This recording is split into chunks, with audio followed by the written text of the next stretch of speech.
गहराई से राम कथा को पढ़ो तो इसके 4 श्रोता हैं राम कथा के। इसको 4 लोग सुन रहे हैं बैठे हुए। कैलाश की चोटी पर माता पार्वती श्रोता है इसकी, है ना। प्रयागराज में भरद्वाज जी श्रोता हैं। नीलगिरी पहाड़ पर भुजुंडी जी वक्ता हैं और गरुड़ जी श्रोता हैं। और चित्रकूट की घाट पर गोस्वामी जी कथा कह रहे हैं और सुन सठ मना, अपने मन को सुना रहे हैं। मन श्रोता है। तो एक श्रोता में 4 श्रोता होने चाहिए, तब 4 फल मिलते हैं। कौन कौन से? एक तो भवानी हमारे अंदर हो, दूसरे गरुड़ हमारे अंदर हो, तीसरे भरद्वाज हमारे अंदर हो, और चौथा हमारा मन सुने कथा को। ये 4 तरीके से कथा सुनोगे जब, तब कथा आपको चारों फल देगी। तो सबसे पहली शर्त है कि कथा भवानी बन के सुनो। भवानी, कथा की पहली श्रोता भवानी माता है, पार्वती मैया। तो कथा को भवानी बन के सुनिए। भवानी माने क्या होता है? भवानी मीन्स कई बार सुन चुके हैं आप लोग, याद करो। भवानी माने होता है श्रद्धा। भवानी शंकरौ वंदे श्रद्धा विश्वास रूपिणौ। तो भवानी जी नहीं, भवानी माने श्रद्धा। तो कथा भवानी बन के सुनो, मतलब कथा श्रद्धावान बन के सुनो। जो श्रद्धावान नहीं बनता है कथा पंडाल में आकर के, उसको कोई फल नहीं मिलता है। भगवान ने गीता में स्पष्ट कहा है मित्रों, भगवान गीता में बिल्कुल खुला खुला बोले हैं, श्रद्धावान लभते ज्ञानम। जो व्यास गद्दी के सामने श्रद्धावान बन के बैठता है, श्रद्धा लेके यहाँ बैठता है, वो यहाँ से ज्ञान का लाभ लेके उठता है। और जो ऐसे बैठेगा टेम्परेरी फॉर्मेलिटी के तौर पर, ठीक है ठीक है, कथा चल रही है, चलती रहती हैं कथाएं सब चंडीगढ़ में आए दिन कहीं ना कहीं होती रहती हैं, इस भाव से बैठोगे तो फिर बैठोगे भले, सुनकर नहीं पाओगे। श्रद्धावान बन के बैठिए, पहली शर्त कथा सुनने की। भवानी बन के बैठिए। अब कथा सुनने की दूसरी शर्त क्या है? कथा भरद्वाज बन के सुनो। भरद्वाज का परिचय क्या है? रामायण में गोस्वामी जी कहते हैं भरद्वाज मुनि।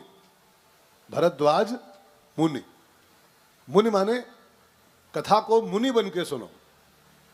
कथा में जब बैठो तो मुनि बन जाओ। मुनि माने क्या होता है? मुनि माने बाबा जी। बाबा जी नहीं, मुनि के 2 अर्थ होते हैं, ध्यान देके समझिएगा। एक तो मुनि माने होता है मौन रहने वाला। मुनि माने मौन, जो मौन रहता है सो मुनि। तो कथा में मौन बन के बैठो। अब कथा में अगर आप ही बोलते रहोगे तो फिर कथा व्यासगद्दी क्या बोल रही है आपके पल्ले नहीं पड़ेगा। इसलिए कथा में जहां तक हो सके मौन बैठिए। मौन माने खाली जबान से नहीं, मन से भी मत बोलिए। कई लोग मुंह नहीं खोलते लेकिन मन ही मन बोलते रहते हैं, मन ही मन। और कथा में जो खुद बोलेगा तो व्यासगद्दी क्या बोल रही है उसके पल्ले नहीं पड़ेगा। तो मुनि माने एक तो मौन रह के बैठिए, और दूसरे मुनि माने होता है मनन करने वाला। मननाथ स मुनि। कथा सुनते सुनते बीच बीच में इसका मनन भी करते रहो कि व्यासगद्दी जो कह रही है इसका मतलब ये होता है, इसका मतलब ये होता है। मनन करते रहोगे तो कथा आपको पक्की होती जाएगी। श्रवण के बाद जो मनन नहीं करता है उसकी कथा उड़ जाती है। मनन बहुत जरूरी होता है। जो व्यासगद्दी सुनो उसका एक बार मनन जरूर करो, मन ही मन में। तो मुनि माने मनन करने वाला। और तीसरे श्रोता हैं गरुण जी। गरुण का अर्थ है महाज्ञानी। गरुण का परिचय लिखा है, गरुण महाज्ञानी गुण राशि। गरुण महाज्ञानी गुण राशि। तो गरुण माने महाज्ञानी, और महाज्ञानी माने होता है सावधान, अलर्ट। तो कथा सुनने बैठो तो गरुण जी की तरह बिल्कुल सावधान होकर कथा सुनो। सावधान सुन। कथा के पंडाल में जो लापरवाही करते हैं ना, सुनने में लापरवाही, प्रमाद, अरे क्या सुने, 75 बार सुन चुके हैं, वही राम कथा, वही दशरथ, वही कौशल्या। जरा भी लापरवाही व्यासगद्दी के साथ हुई कथा में बैठने पर, तो फिर ये सब, महाभारत में एक मंत्र आता है ना भाई बहनों, प्रमादेन हतम श्रुतम। लापरवाही से सुनी गई कथा नष्ट हो जाती। जो कथा में लापरवाही बरतते हैं ना, कि हल्के हल्के में लेते हैं, उनका सब सुना हुआ नष्ट हो जाता है। इसलिए बिल्कुल जब तक बैठो, गारंटी नहीं है कि आप 4 घंटे बैठो ही बैठो, 4 से 8, कोई पक्का नहीं कि आप 3 घंटा बैठो। आपको समय है तो 1 घंटा बैठो, जैसा समय उतना बैठो, लेकिन जब तक बैठो तब तक अलर्ट हो जाओ। फिर लापरवाही नहीं। अब यहाँ बैठो फिर भी लापरवाही करो तो ठीक नहीं। बाहर तो कर ही रहे हो, लेकिन अब यहाँ बैठ के भी लापरवाही किया तो आपका ये समय निरर्थक हो जाएगा। तो समय को सार्थक करना है, बिल्कुल सावधान सुन। और चौथा अंतिम श्रोता है गोस्वामी जी का मन। सुन सठ मना। आप भी कोशिश करो आपका मन कथा सुन ले। प्रयास कीजिए कथा मन तक पहुंचे आपके। और ध्यान देना मित्रों, भाई बहनों, कथा कान नहीं सुनते हैं, कथा इंसान का मन सुनता है।